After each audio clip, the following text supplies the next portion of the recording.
Good morning. You're listening to National Real Estate Auction Radio. I am your host, Doug Dennison. We are broadcasting from beautiful St. Augustine, Florida, the nation's oldest city, at WFOY 1240 AM studios. Through the power of the internet, this program is being streamed worldwide on 1240news.com.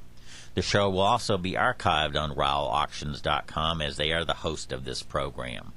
Additionally, this show will be posted on YouTube.com. We're going to be talking about real estate auctions, past auctions, upcoming auctions, different real estate markets across the country. We've got a lot of topics today.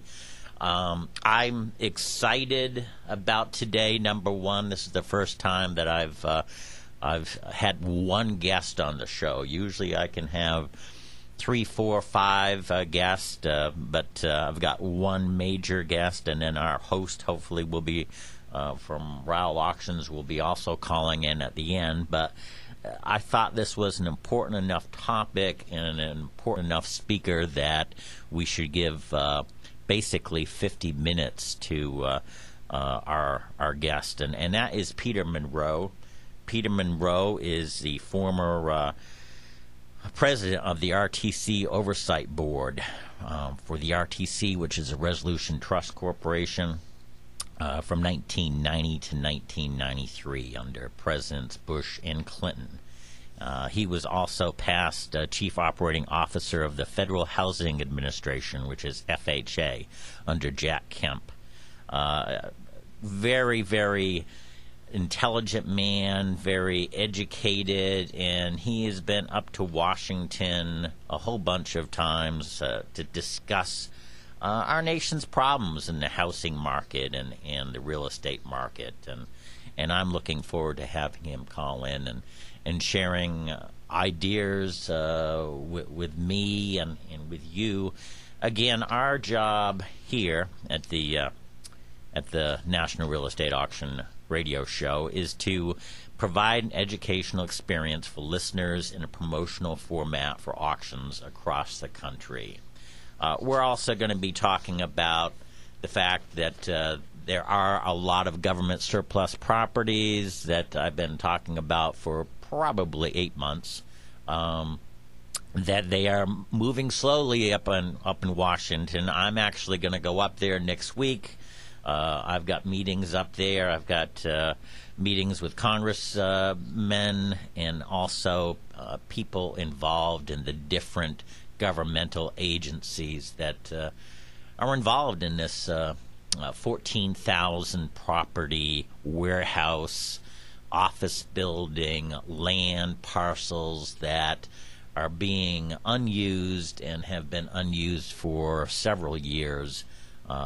This cost taxpayers money, and when you don't have a property that's being used, you've got to sell it. And if you sell it, especially in the government's situation, we can help work on the deficit for the budget. That's number one. Number two is it does not make sense to me at all to have a property that's costing us money, the taxpayers, to just sit there and with no plan for it. So let's go to our first call.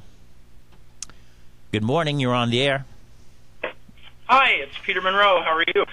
Well, fine, Peter. Thank you so much. I was just doing a quick intro of you and your past, but let the listeners know. I thought I'd buried my past. Oh well. No, you've had a very, very nice past. So tell us who you are and a little bit about your background and what you're doing now, Peter. Oh, sure. Thank you, Doug, and thank you for giving me the opportunity to be here today and talk to some folks out there. My background is kind of I'm mixed. Spent 9 years of higher education, which was probably way too long.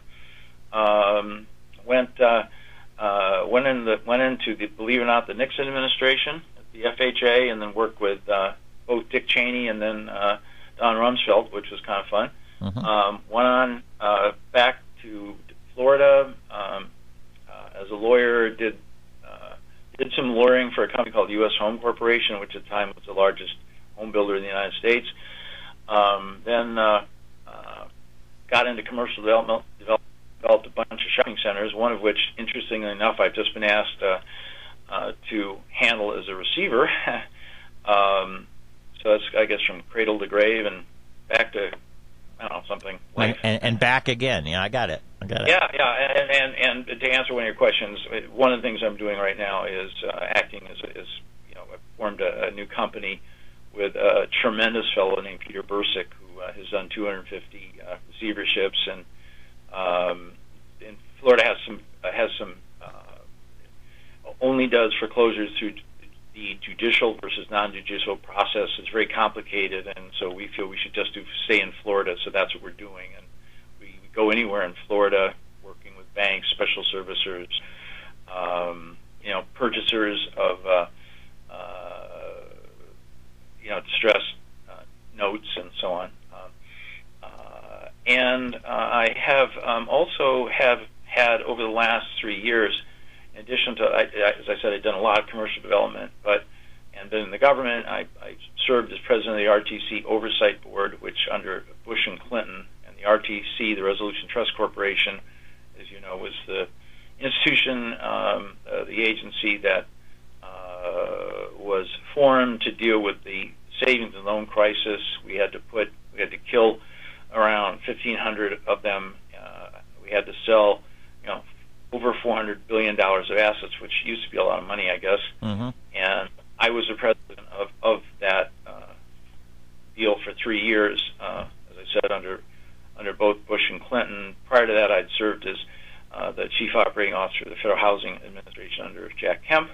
Came back, worked in a think tank, kind of, if you will, in real estate for a bit. Then have come back to Florida, and have gotten quite interested in residential, the residential markets, and have followed them rather closely, and their very, very close relationship with banks, because the percentage of bank loans that are real estate loans in the United States increased by 20% over the last 20 years. So banks became much more dependent on real estate as their loans than heretofore.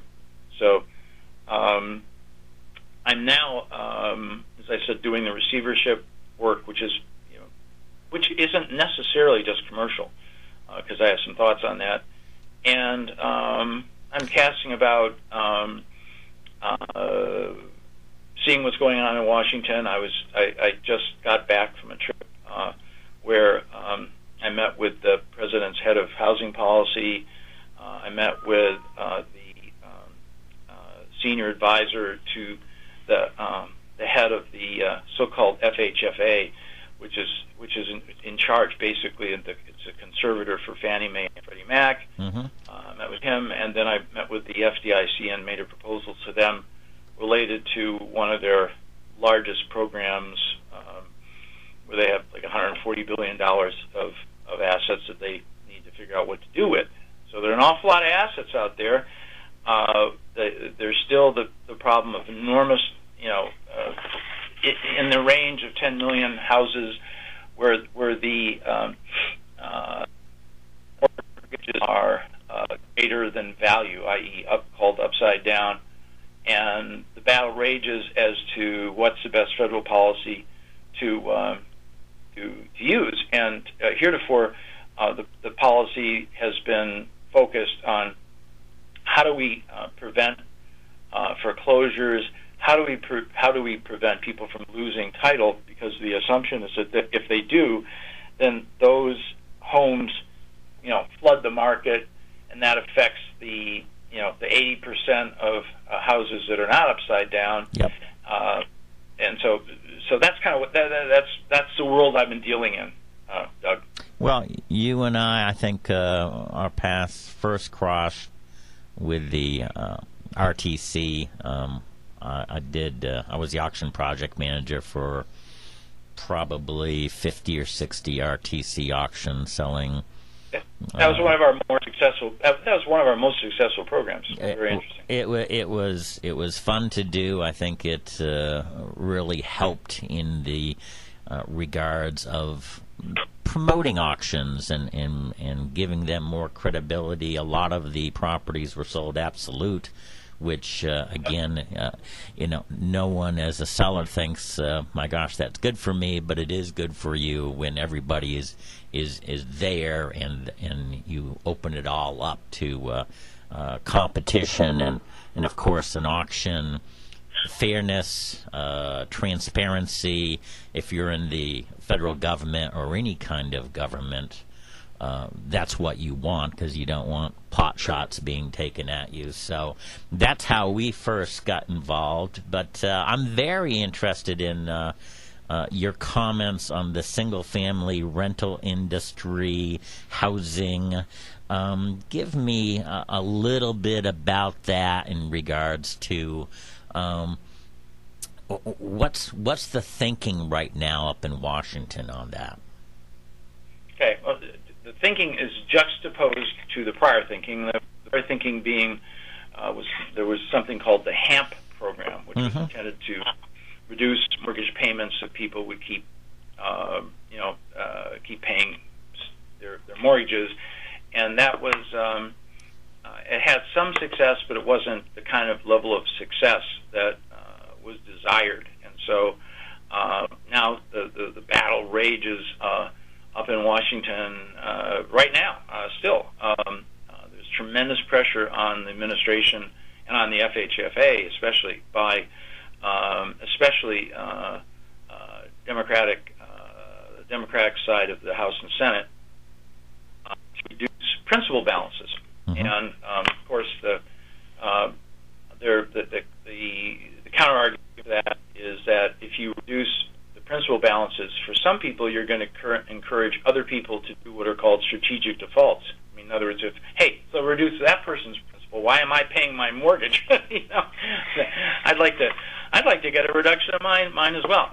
There are ways to deal with that, but that battle rages on. And Ed DeMarco, who's senior advisor I met with, is right in the epicenter of that attack, because he's kind of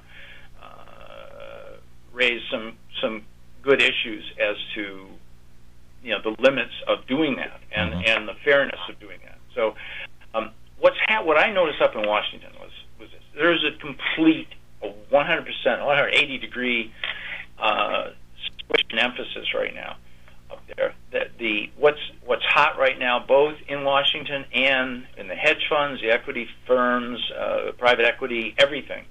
It's all now about rental. It's seeing that if you look at supply and demands as how to deal with the overall housing problem, the supply idea was, let's prevent foreclosures, let's change mortgages, let's reduce the amount of supply that's going in that then has to be sopped up somehow. And now the emphasis is on the demand side. It's the sopping up side. And for example, Fannie has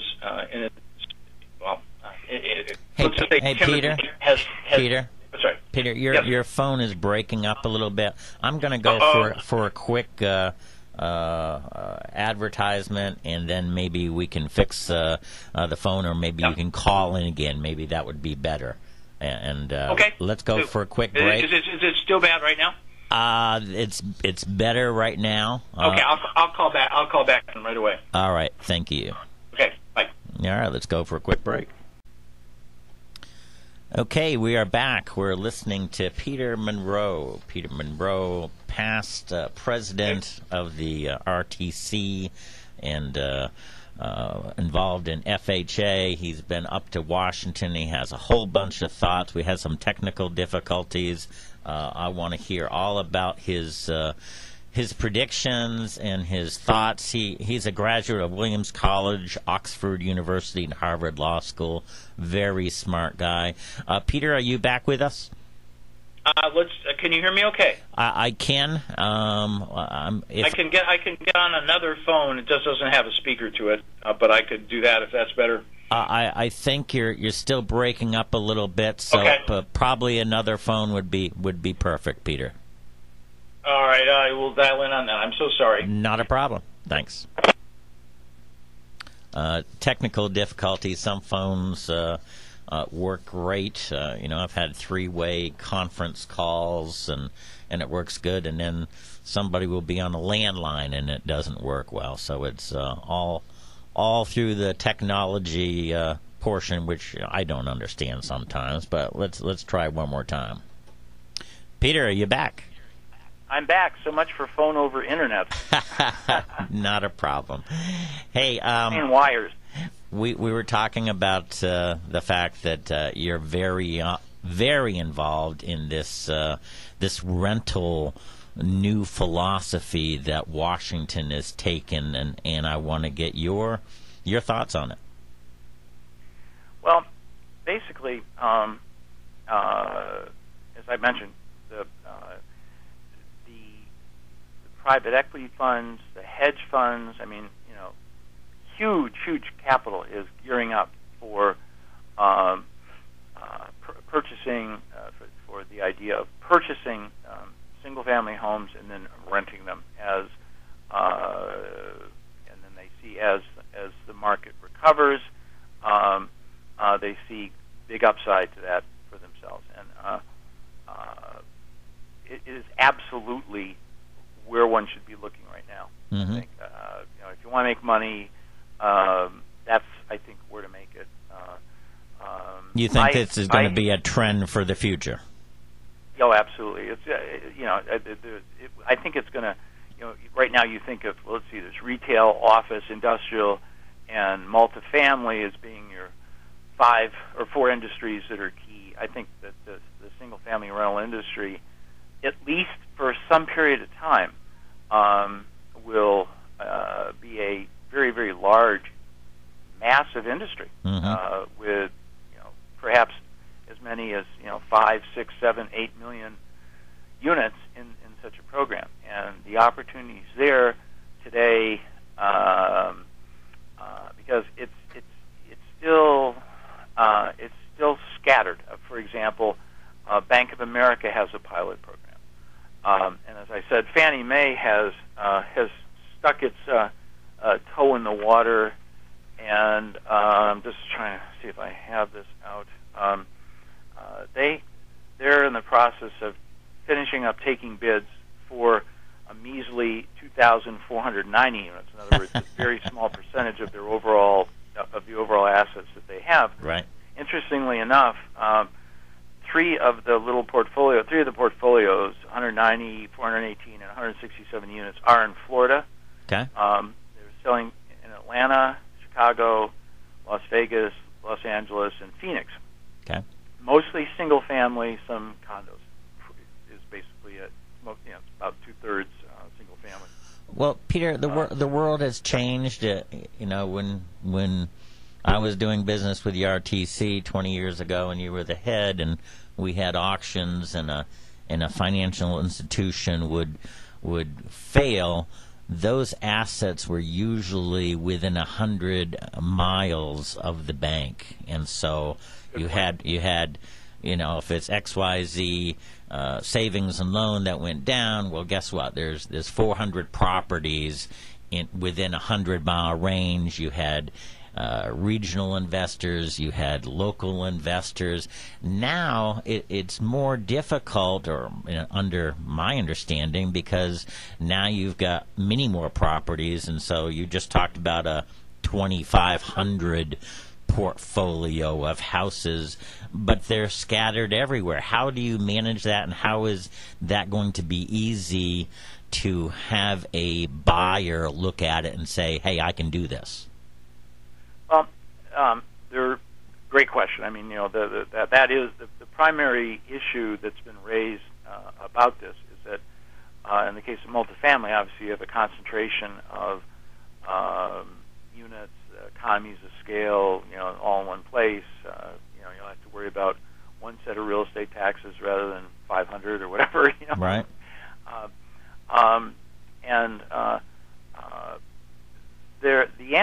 The answer is it needs to be proven, but there are several national companies that have blanketed the United States that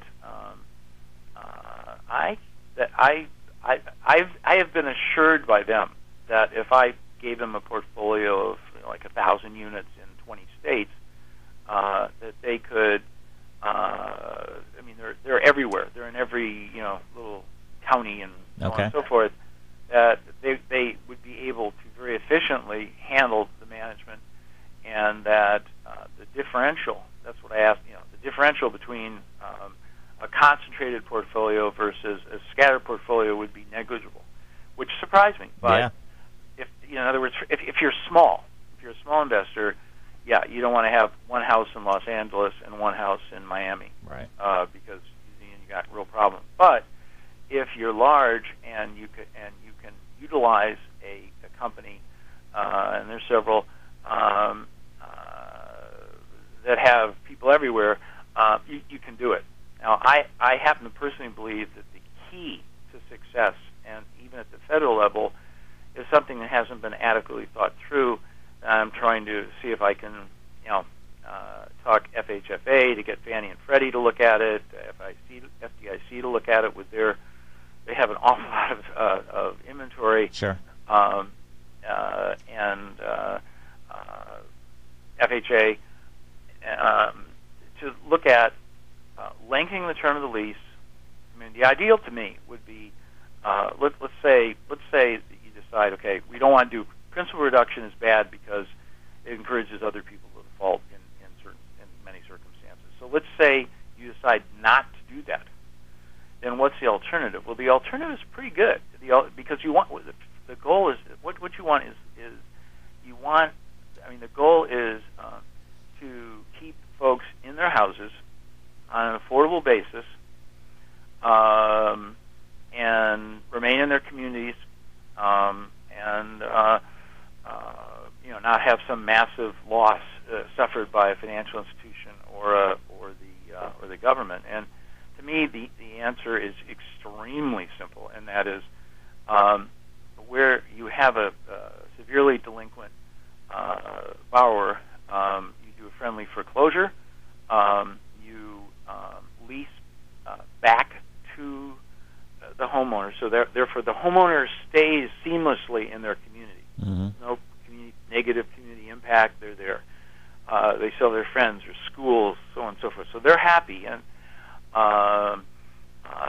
but you give them a long enough lease term that they then can exercise an option to purchase, which you give to them. Peter, we're going to have to go for the station break at the 30-minute time, but very interesting. We'll be right back, Peter.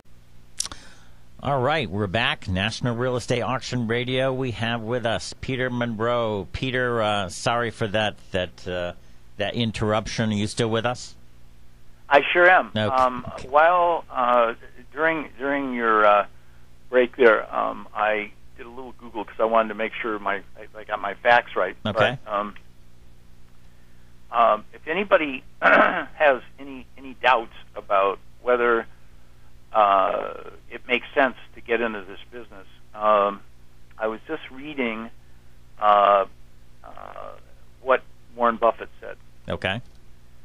He likes the idea of actually buying distressed houses with cheap leverage and renting them out. He said, and I think he said, if I had any investment to do right now, it would be to buy 1,000 houses and rent them. I mean, that's, so you got people like Buffett saying this is what one should be doing. I'm 100% sure that this is the direction, and the key is, frankly, instead of trying to, wedge your way in to a small Fannie Mae pilot program where there are almost as many investors as there are units in the first place, the key is to find alternative sources of properties properties that where the homeowner they just can't make it as a homeowner. They can't afford the mortgage. Okay. The only way they can do it is principal reductions, and politically that's very difficult to get done, at least at the federal level. So the alternative, the crystal clear alternative, is to simply take title, friendly foreclosure, long lease term, give the people option to purchase at a price where you make, get your 20% IRR, whatever, that way. And for those people who would just like be interested in the program, may I give my Yes, I was going to ask if you would do that. This is really, really timely. It's my email is P as in Peter, Monroe as in doctrine. So it's PMONROE @ and then 4 letters, N as in Nellie, R as in Rabbit, E as in Elephant, D as in Victor, .com, or they can get me on my cell phone, which is 727-643-6303. 727-643-6303. Be glad to talk to them about this program. I think it's very important in terms of the housing recovery, and it offers huge profit potential. There's no question about it. Well, the residential market has been holding the economy back for several years.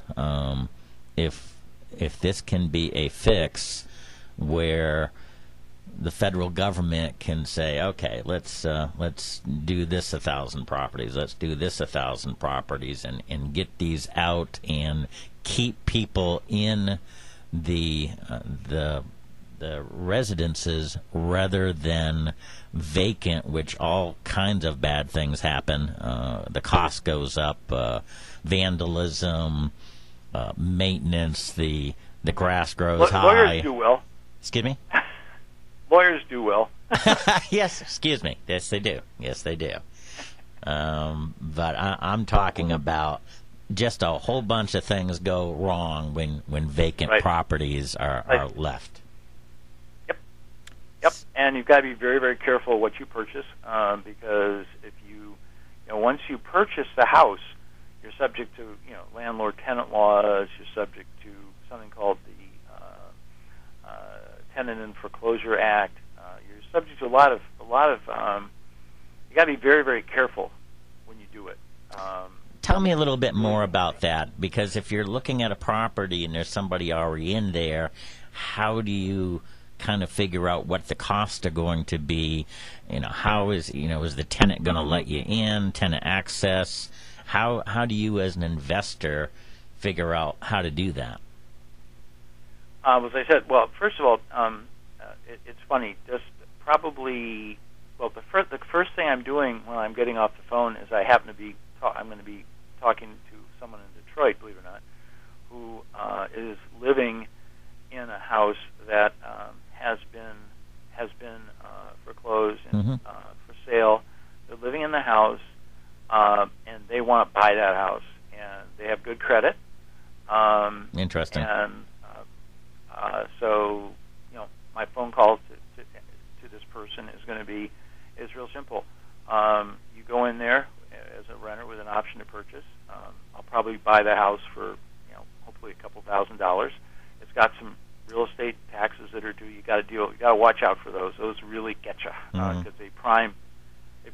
They prime your mortgage. They take priority, in other words. So you really have to do your due diligence when you buy the house. So if you get a renter who's got a job, who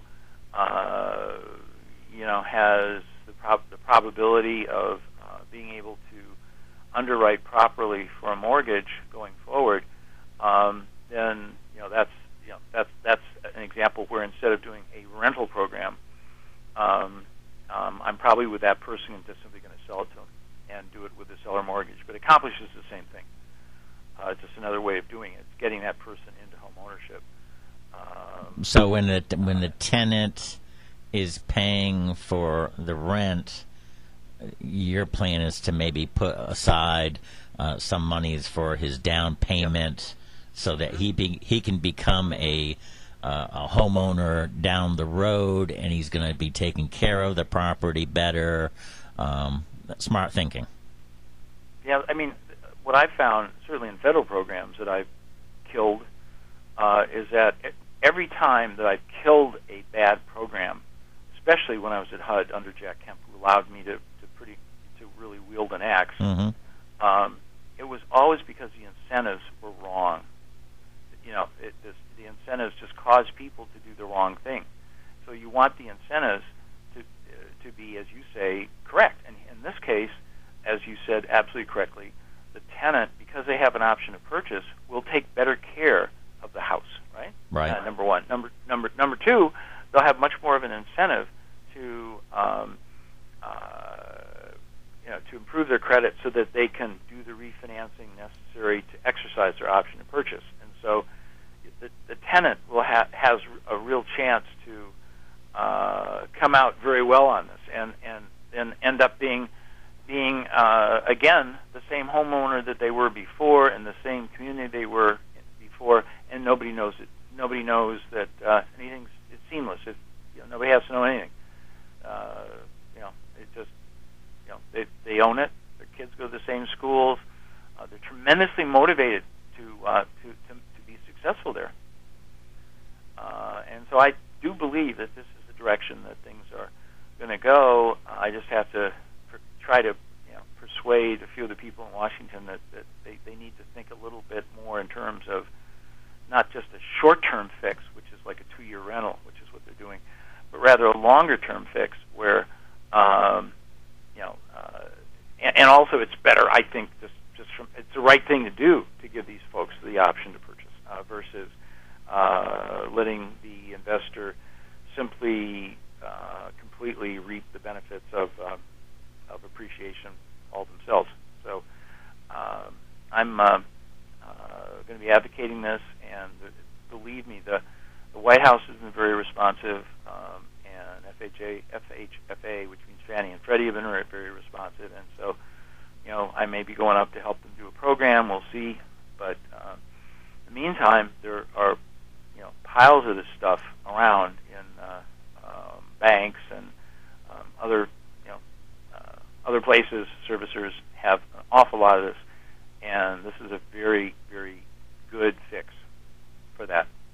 Well, excellent. Let's switch gears a little bit. You talked about your new firm that you're basically providing receivership services. Tell the public, because they don't really know what a receiver is, what does a receiver do, and what kind of things do they do to help the cause? Okay, here's basically what happens is, let's say, let's take a commercial property, which is kind of most typical of receivers. Let's say it's a shopping center, Mm-hmm. and you have a borrower, all right, and the borrower, because of the meltdown and the tightening of availability of credit, fallen values, has been unable to refinance the property. So if that particular owner is solid and good, then it's very likely that the lender will simply extend that time for that person to bring it around, rather than to try to grab the property from them. But if you have instead, which you very often do, let's say a very good developer sold it to a very poor owner, somebody who doesn't know how to manage things very well and is not very good at it, then what the bank will do is they'll say, okay, we're concerned that the property is being wasted. And this is in Florida, and I'm going to limit this to Florida, which is the so-called judicial state. Yep. And what happens is that the lender, or special servicer in the case of a CMBS conduit, will simply bring a foreclosure action, and as an ancillary action, will bring an action to appoint a receiver. What the receiver does is basically the court appoints the receiver. So the receiver is appointed by the court in the context of that foreclosure litigation to see to it that the property is preserved, is protected. And so possession is taken from the borrower, who often doesn't want that to happen, so some of these things get contested. The receiver then goes ahead and tries to stabilize the property, make sure the money gets collected, renews the leases, keeps the place in good shape until a foreclosure sale. Very often at the foreclosure sale, a passive investor investor will buy it and then give the management and leasing and so on, brokerage to the receiver. So the receiver often is both a receiver and a commercial property manager. Our focus is on being just a receiver, an independent receiver, so that we don't tilt toward the lender or the borrower or anybody. We're the court-appointed representative. We're indemnified against liability when it's very difficult to sue a receiver, and you take care of the property until it hits foreclosure. In some cases, if the borrower consents, you can have what's called a receiver sale, where the receiver actually is able to do the sale themselves or coordinate the sale themselves, so that the title never gets back to the bank. It actually just is sold to a third party. But that does require approval of the borrower to do that and the court. Peter, you've got a lot of fingers in the Florida market. How is that doing, both residentially and commercial? Is it getting better, flat? Any parts that are getting worse? What's your take? Now you're asking me to be an economist here.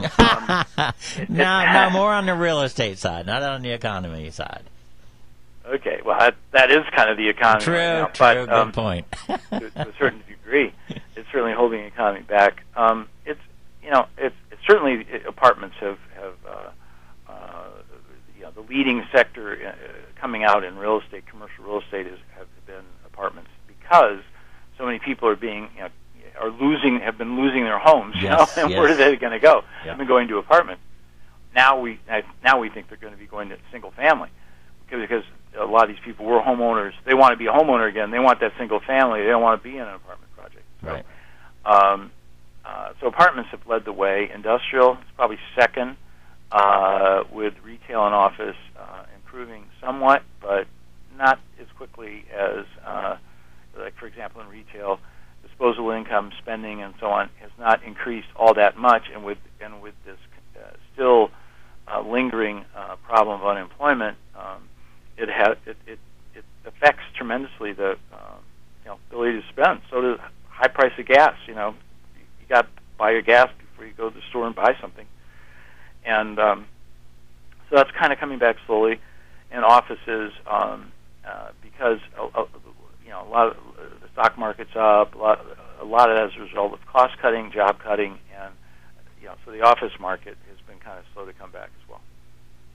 Well, it's interesting. I get a lot of calls from Miami. Miami's condo market is completely come back, and they've said also single family is very strong in that area, primarily from South America buyers who are really doing a great job in investing there.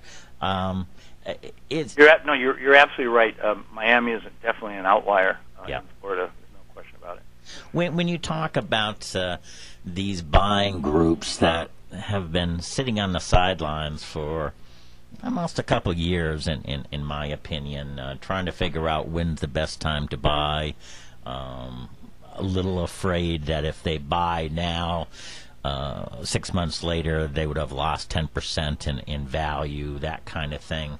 Are you feeling comfortable that, two questions, that they are ready to strike and they're ready to invest because they feel like the bottom has basically come to a standstill and things are going to go up? And number two, is there a lot of international funds and investors that are looking for buys and very anxious to get involved? I haven't been reading a whole heck of a lot about the international groups getting in, other than via hedge funds and so on. It's been primarily domestic. Okay.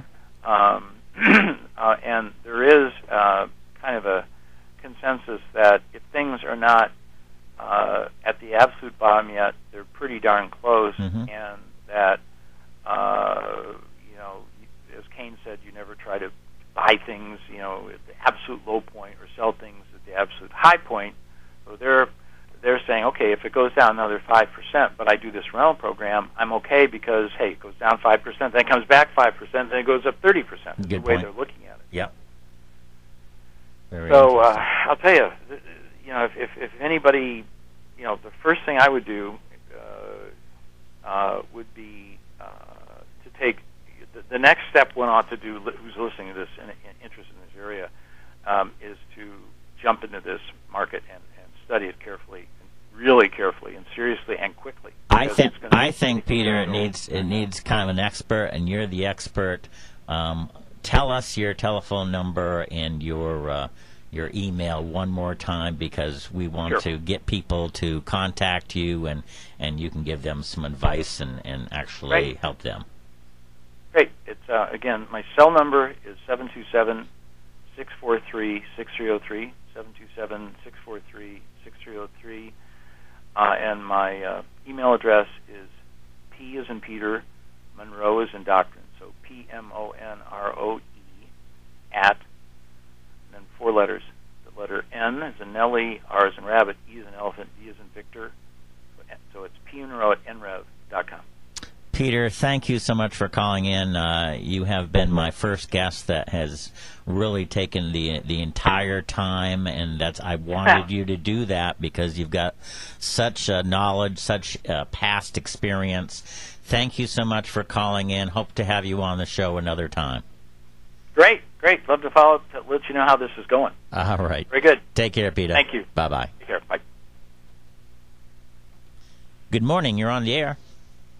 Good morning, Mr. Dennison. Tommy Rowell, Rowell Auctions. How are you? Mr. Rowell, it's great to hear your voice. We just had Peter Monroe on the line for the last 40, 50 minutes. He is the past president of the Oversight Board for the RTC, and so he was in charge of selling by auction literally hundreds of thousands of properties, and I had a chance to work with him many years ago. He said that the auction part of the RTC was the most successful, and I like that. I like that. Tell us why auctions work, Mr. Rowell.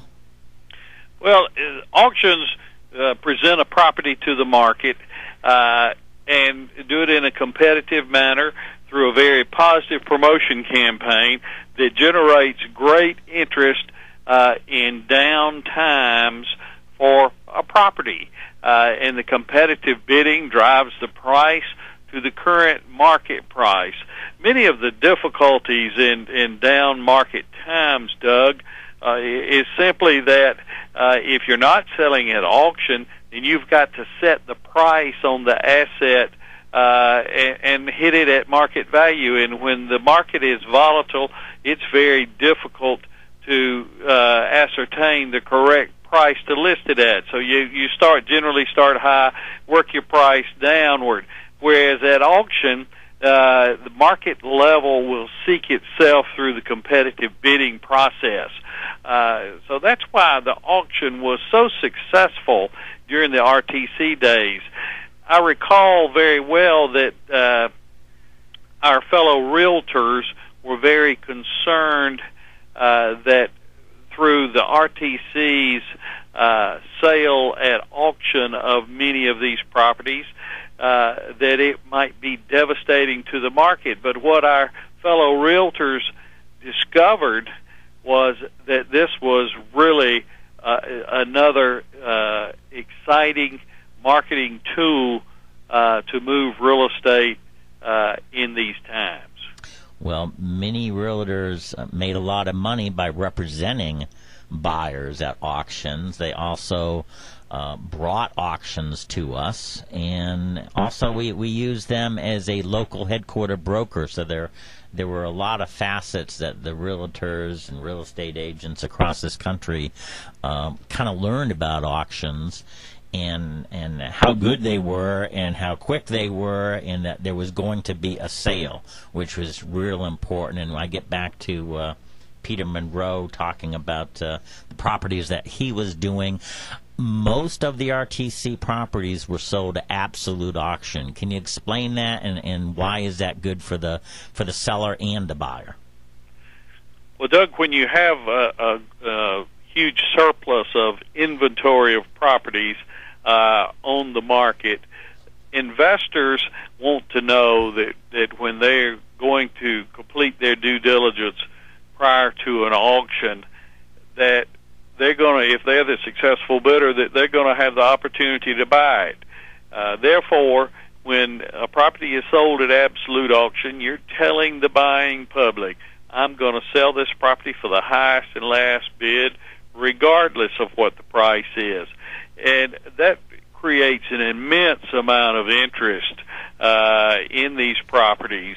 And in many markets, where you have excess inventory, that is really the only way you can get the buying public to take a look and complete their due diligence prior to that auction and being prepared to bid at the auction.